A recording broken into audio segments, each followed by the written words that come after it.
Okay, let's talk about the farm monthly target settings. Now, what do I mean by that? Well, up in this menu up here, we've got the monthly targets.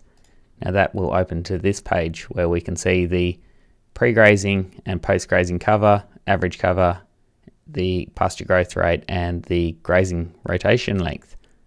So, and that's in days. Now, what this does here is the calculations or the numbers work into the app. So, for example, the pre-grazing cover and the post-grazing cover can be seen on the feed wedge. So this feed wedge here, we can see the pre-grazing at 3,000 and the post-grazing is around 1,700. So if I go back, and that is set for October. So as I said before, these settings are on a monthly basis. So you can put a default in if you like, or you can enter in your targets for each month. Now the great thing about doing it on a monthly basis is that the numbers will automatically change once you cross over into the new month. So there's essentially 12 different changes throughout the year.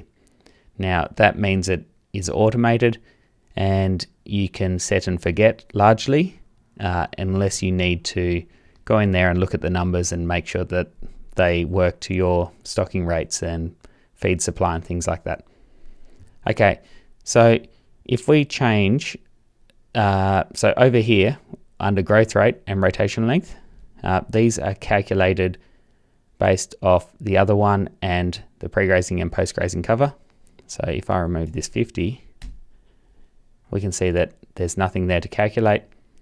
But if I put in, say, a 20 for 20 days rotation length, then we can see that it's calculating at a required growth rate of 62.5 kilos per day.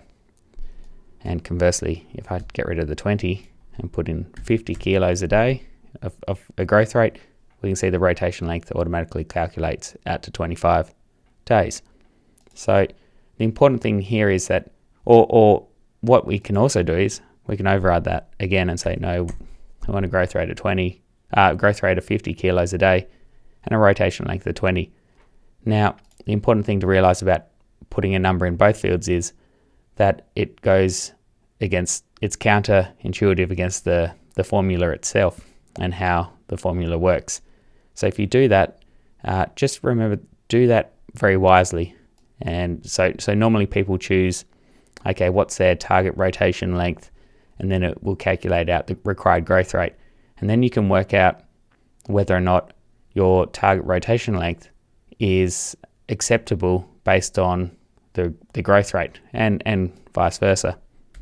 So for example, if growth rate is say 10 kilos, say if leaf emergence is 10 leaves per day and you want to graze it 3 leaves, then you might say, well, we want a rotation length of 30 days. Now that will give us a growth rate of roughly 42 kilos per day. So then we need to work out, is that acceptable for the pre-grazing cover and the post-grazing cover? And is that an acceptable number for January? Now, this farm is irrigated, so it's probably a bit low for irrigated pastures.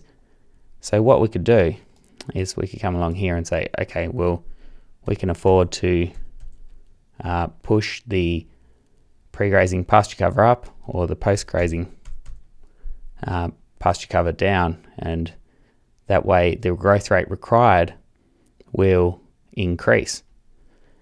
Now to demonstrate the way the pre-grazing and post-grazing cover changes per,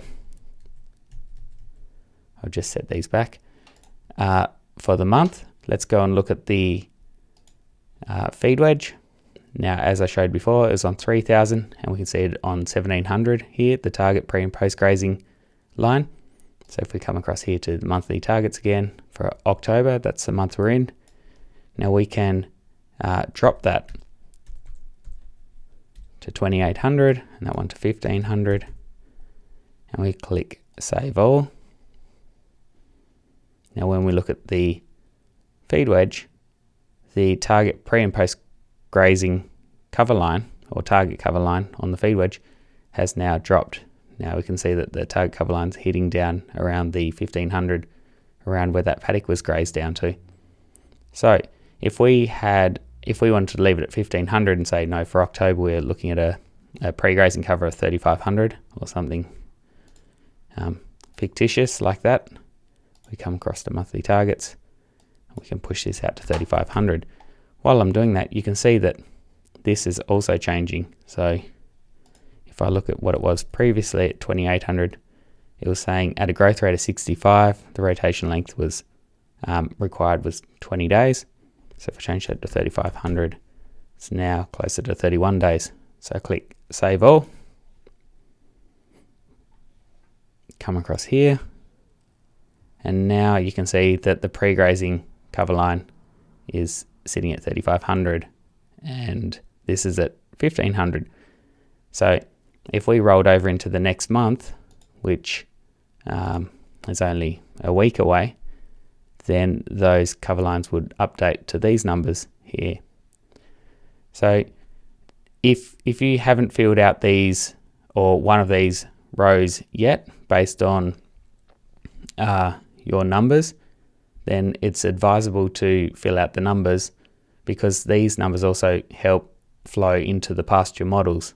So if the model is looking for a bit more support with the growth rate, for example, then it is wise to enter in your growth rate or derive that from your rotation length.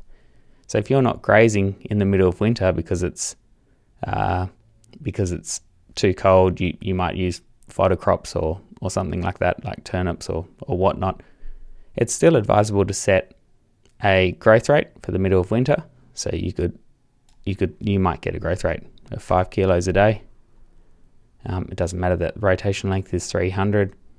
You could even change these pre and post grazings if you want or not. The most important part is that you set this growth rate, and then that will help the model understand what is happening on your farm.